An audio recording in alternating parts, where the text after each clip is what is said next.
Hello! Are you ready to start chapter 3 of The Deep End by Traci Abramson? I think it's time to get cozy. That's why I have a blanket nice and warm. Go ahead and get comfortable. And let's start reading chapter 3. I really need to get a bookmark for this. Found it. CJ walked inside the condo, a smile crossing her face when she found Matt sitting in the kitchen, reading the newspaper. Hey there. Matt stood and crossed the room as CJ dropped her overnight bag on the floor. I didn't expect to see you until tomorrow. Can't breathe sometimes. Don't worry, I have my trusty water.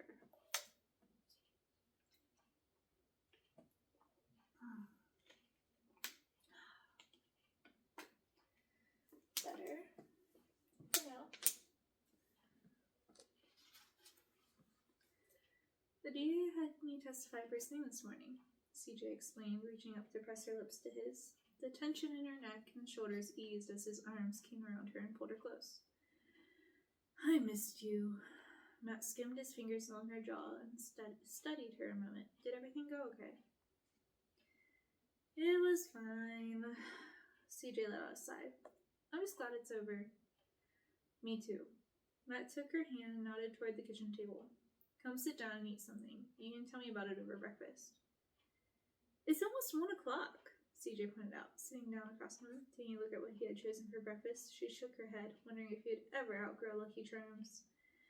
What time did you have to leave for your game? In a few minutes. Matt settled back into his chair and took a bite of his marshmallow-laden cereal.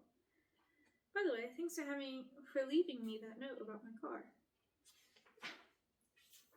CJ grinned widely. Right before leaving for her trip, the mechanic working on Matt's car had called and left a voicemail saying that he could pick the car up any time. Knowing that he wasn't likely to check for voicemails, she left him a note in the one place he was guaranteed to find it, inside the cookie jar. How long did it take for you to find it? Let's see. He tapped a finger to his lips. I walked in from the game, kicked off my shoes, and went into the kitchen. Matt nodded as though recalling a distant memory. It must have been 2, maybe 3 minutes after I got home before I found it.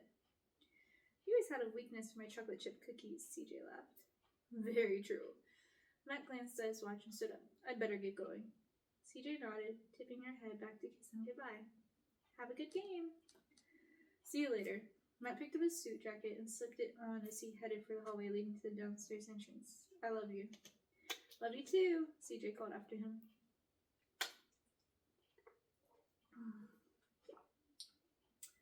She moved to the window, standing there for several minutes until she saw Matt's car pull out onto the street below. With the beautiful weather, she looked forward to attending Matt's game after her evening practice. On days like these, with Matt in town, CJ felt that her life was on track, at least in the most important area, her marriage. Still smiling, she turned away from the window and headed to the bedroom to get ready for swim practice. The pool was quiet when CJ walked in for the first time after the trial.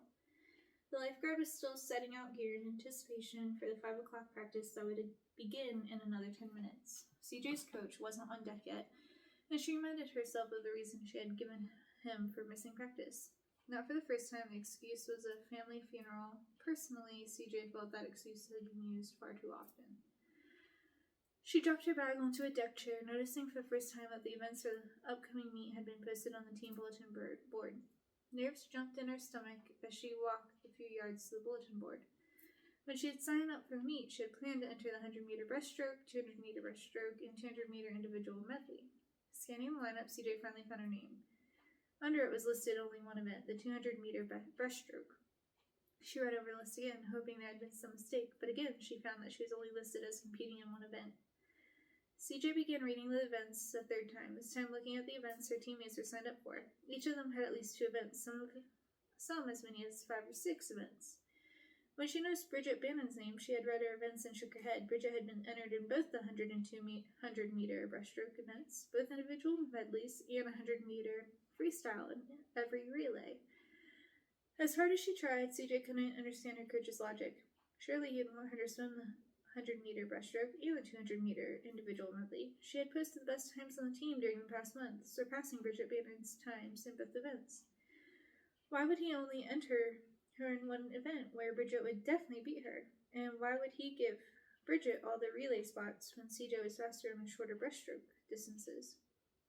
So sure that she could finally achieve her Olympic trials qualifying times in her best events, CJ shook her head in frustration. Then she saw her coach, Aaron, enter the pool area. "So you made it back," he stated simply as he started to pass her by. "I wanted to ask you about my event for this weekend," Aaron sighed. "What about it?" "I just wanted to know why I wasn't entered into any other events," CJ said. "You missed practice," Aaron declared. "What?" CJ stared at him in disbelief. "I was at a funeral. I was only gone 36 hours. Aaron shrugged. "Look, you'll have a chance to swim in more events at the next meet. It's only a couple of weeks away." "Will I be able to swim the 100 breast and 200 IM?" "We'll see." Aaron stepped away from her, glancing briefly over his shoulders. "We're already pretty set in those events." At that moment, Bridget walked in from the locker room. CJ wondered if her heart had simply stopped when she realized for the first time what was happening. Bridget didn't want CJ anywhere near an event that CJ might win. Anger flowing through her veins, CJ nearly turned and walked out of the building. But a more rational thought came quietly and clearly. Where could I go? Her body shook with anger as she dove in and began her workout. Despite her emotions, she found comfort as she glided through the water. Swimming freestyle for her warm-up as she put the yards behind her gave way to logic, and she realized she could still get her qualifying time the 200-meter breaststroke the following weekend. It was a long shot for her to make the Olympics in the event, but at least she could qualify for the Olympic trials. But then what? CJ didn't know how she could possibly change teams, and she knew that competing without a coach would be virtually impossible. She continued her workout, barely hearing anything her coach said. When Aaron finally lined swimmers up for the sprint, CJ noticed that Bridget waited for CJ to line up and chose to swim in a different group.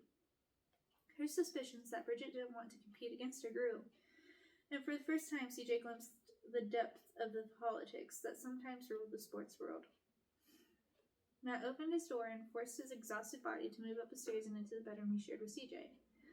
He had fully planned on falling face first into the bed and letting himself slide into oblivion. That was until he saw the bed was empty. He glanced at his watch, seeing that it was already after 1 o'clock in the morning, surprised that CJ wasn't in bed.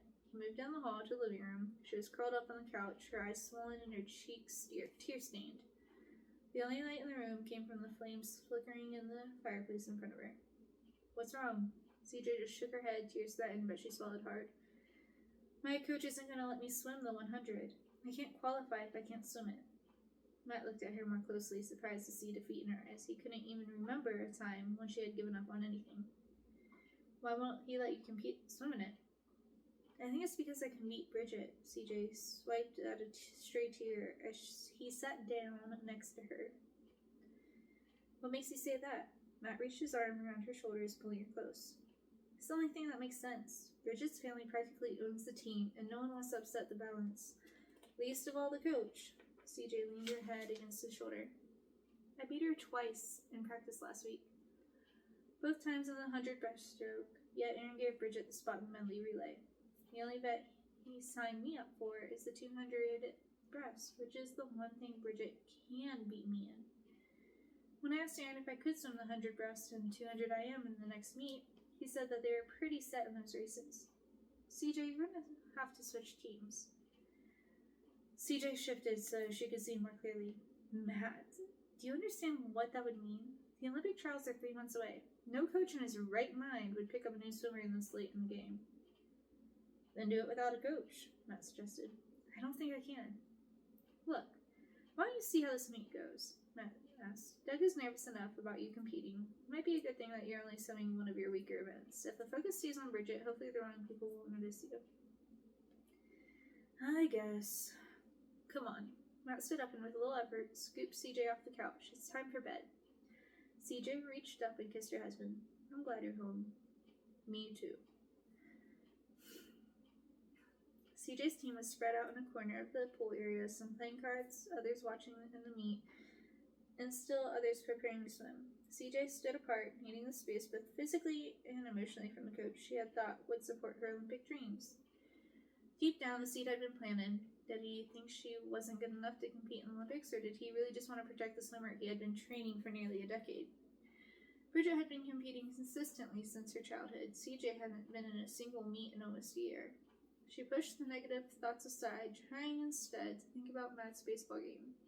She held a miniature radio in her hand, one earpiece in her right ear so she could listen to the game, and the other earpiece hanging free so she could hear the swim meet events being announced. Matt had not come into the game yet, and she was hopeful that he would get at least a few innings in. After all, he was going to spend the next 3 days in New York. He should at least get the chance to play. Out of the corner of her eye, CJ glimpsed Erin giving Bridget some last-minute instructions before she began her warm-up for the 200-meter breaststroke. CJ stayed where she was, already aware that she wouldn't receive the same level of attention. For the past 2 days at practice, Erin had hardly spoken to her except when he instructed the team as a group. Bridget had decided the day before to skip practice so that she could rest. Yet no changes had been made to her events, despite missing nearly as much pool time as CJ had earlier in the week.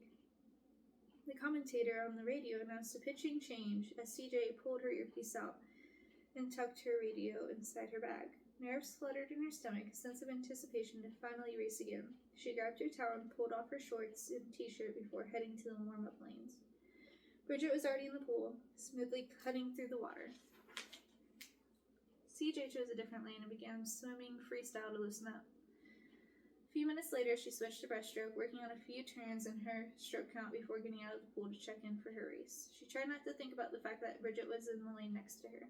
The coach's time CJ had been entered with was from a timed swim a few weeks before. Although she knew her times had been dropping over the past few weeks, she hadn't expected to be seeded as one of the top swimmers as just a practice time. For swimmers' entry times, coaches normally use times clocked in previous meets since that's where swimmers typically had their fastest times. Practice times tend to be inherently slower than race results because it was hard to recreate the competitive atmosphere and adrenaline rush of an actual meet.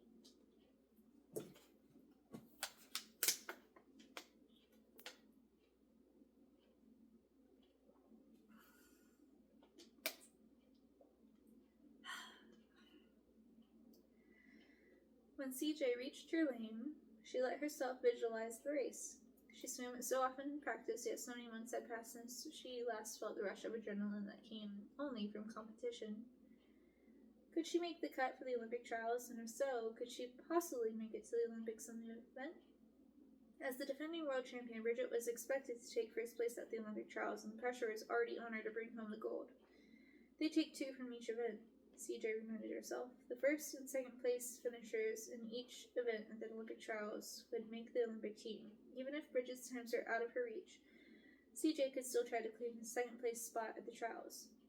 The swimmer on the other side of her leaned down over the side of the pool and splashed water on herself, having dried off after warm-up.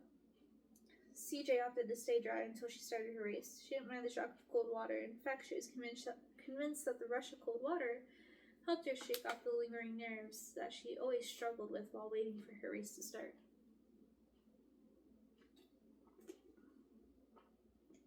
Staring out over the pool in front of her.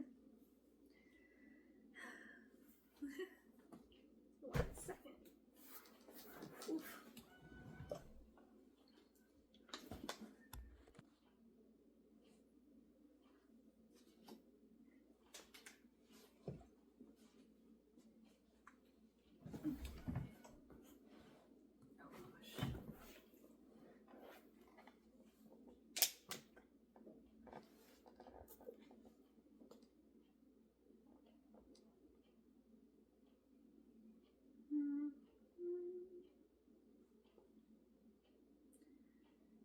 CJ pressed her goggles into place as her heat was announced. When the whistles blew, she stepped onto the block, her heart racing. A hush came over the crowd for the beginning of the race as the starter's voice sounded through the starting system and commanded them to take their marks. The buzzer sounded and CJ dove into the water with her competition. The shock of the cold water lasted only a second and CJ let her body take over. She held her body in a tight, streamlined position until she felt the momentum from her dive start to slow. Then she pulled both arms down past her waist, increasing the speed at which her body flew through the water. The moment she felt her speed decreasing, the powerful kick thrust her forward, and she surfaced to begin her first full stroke.